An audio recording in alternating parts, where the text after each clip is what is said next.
दोस्तों, आज से हजारों साल पहले दुनिया पर बसने वाले इंसान इस बात पर यकीन रखते थे कि हमारी ये ज़मीन इस कायनात में नज़र आने वाली हर चीज़ से बड़ी है। और ये भी माना जाता था कि सूरज और बाकी के सितारे ज़मीन के गिर्द चक्कर लगाते हैं। इस पर सवाल खड़ा करने वाले को कड़ी से कड़ी सज़ा सुना दी जाती थी, क्योंकि उनका ये मानना था कि इस पर सवाल उठाना गोया भगवान यानी खुदा को चैलेंज करना है। लेकिन वक्त के साथ साथ जैसे जैसे साइंस ने जन्म लिया तो हमें मालूम हुआ कि आखिर हमारी जगह इस कायनात में कहाँ है। नाजरीन, आज आप अपनी सारी परेशानियां भुलाकर हमारे साथ एक सफ़र पर चलिए, जिसको हम अपनी ज़मीन से लेकर कायनात के आखिरी हिस्से तक तय करेंगे। तो चलें इसका आगाज करते हैं।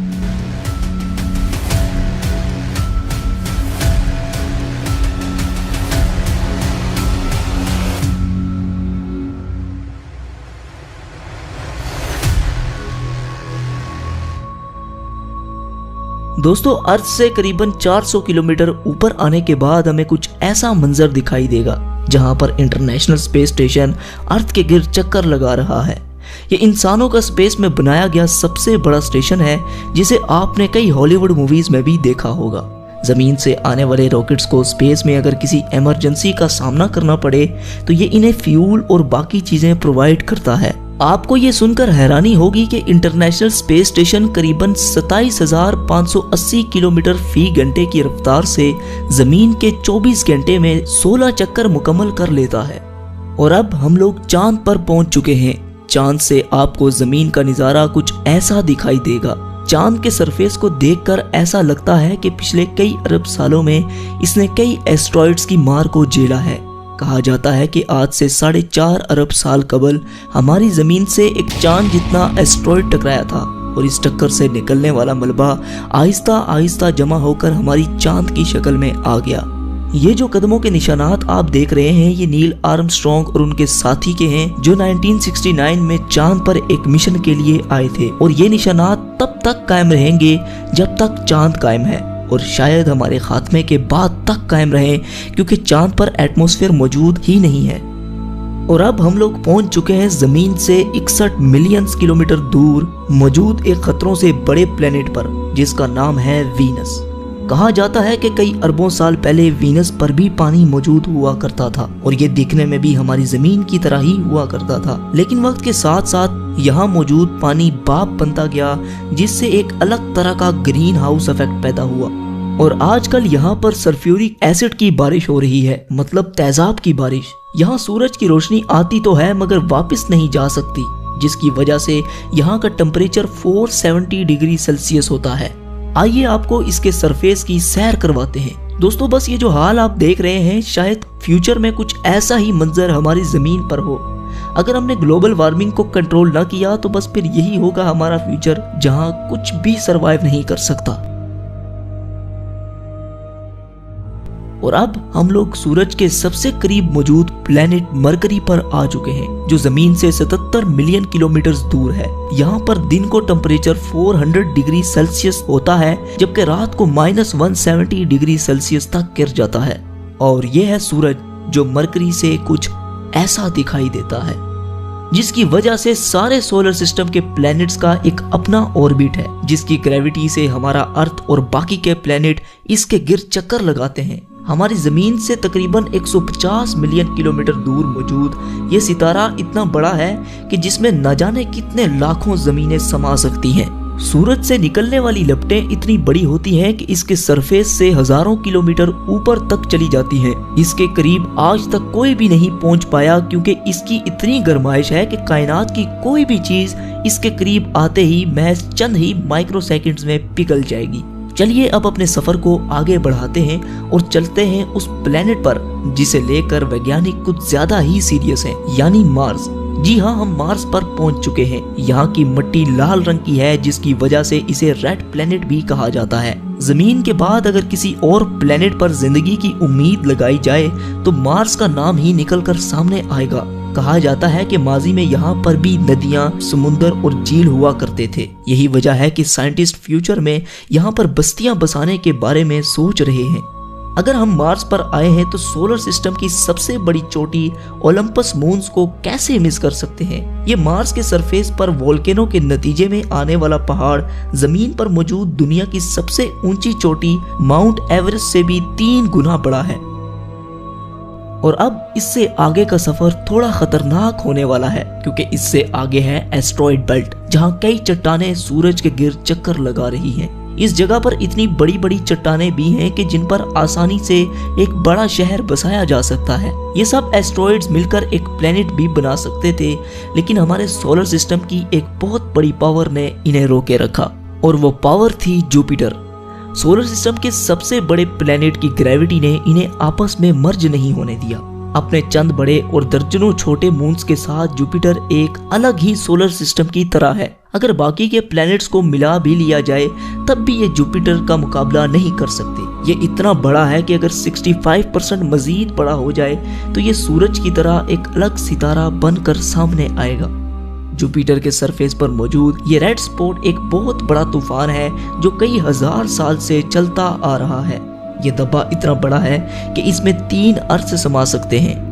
जुपिटर जमीन की तरह ठोस नहीं बल्कि एक गैसेस से भरा प्लेनेट है। अगर आप जुपिटर की सतह पर उतरेंगे तो इस पर खड़े नहीं हो सकते बल्कि इसके अंदर दसते चले जाएंगे। और अब हमारी अगली मंजिल है सैटर्न। सोलर सिस्टम का सबसे खूबसूरत प्लेनेट सैटर्न अपने शाही छल्लों की वजह से जाना जाता है, जो इसकी सतह से लाखों किलोमीटर ऊपर तक फैले हुए हैं। इस प्लेनेट को हमारे सोलर सिस्टम का ताज भी माना जाता है। करीबन 62 चांद सैटर्न का चक्कर लगाते हैं। इनमें टाइटन सबसे बड़ा और एक मशहूर चांद है। टाइटन का एक अपना एटमॉस्फेयर भी है और इसके सरफेस पर नदियां, समुंदर और झीलें भी मौजूद हैं, जो पानी के नहीं बल्कि नेचुरल गैस के हैं। बिल्कुल हमारे अर्थ की तरह नजर आने वाले इस चांद के बारे में अंदाजा लगाया जाता है कि जब कई अरब साल बाद सूरज एक रेड जायंट बन जाएगा तब टाइटन एक हैबिटेबल जोन में होगा, यानी टाइटन उस वक्त रहने के काबिल होगा। दोस्तों, हम बातों ही बातों में अपने घर से इतना दूर आ चुके हैं कि यहाँ से अर्थ कुछ ऐसा नजर आता है। इससे आगे है यूरेनस और नेपट्यून, जो हमारे अर्थ से कई बिलियन किलोमीटर दूर हैं। यही वजह है कि इनकी खोज टेलीस्कोप इजाद होने के बाद ही मुमकिन हो पाई।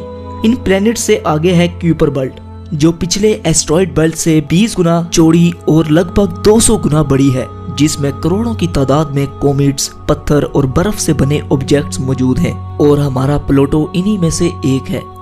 और अब हम इंटरस्टेलर स्पेस में दाखिल हो चुके हैं, जहां एक चीज ट्रेवल करती हुई दिखाई दे रही है, और वो है वॉयेजर 1 स्पेसक्राफ्ट। जी हाँ, आपको सुनकर हैरानी होगी, लेकिन इंसानों की बनाई गई ये वाहिद ऐसी चीज है जो सोलर सिस्टम से बाहर जा चुकी है।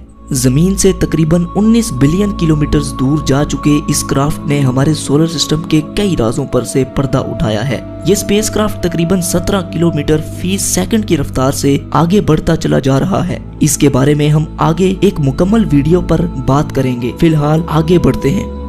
दोस्तों, इस वक्त हम इतना दूर हैं कि यहाँ से सूरज एक छोटे से सितारे की तरह दिख रहा है। अर्थ पर सूरज की रोशनी तकरीबन 8 मिनट और 20 सेकंड में पहुंचती है, लेकिन यहाँ पर जहाँ इस वक्त हम मौजूद हैं, इस जगह सूरज की रोशनी पहुंचने में तकरीबन 1 साल लग जाता है। इससे आप अंदाजा लगा सकते हैं कि हम कितना दूर आ चुके हैं। यहाँ पर अरबों की तादाद में मौजूद कॉमेट्स इस बात को वाज़ेह करते हैं कि सूरज की ग्रेविटी अभी तक खत्म नहीं हुई।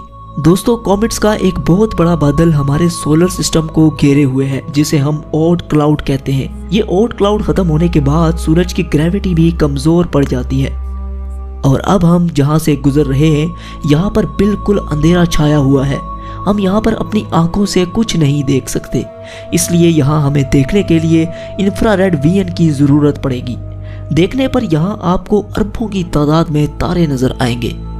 वैसे तो हम बहुत दूर आ चुके हैं, लेकिन यूनिवर्स के मुकाबले में ये महज एक छोटा सा स्टेप है।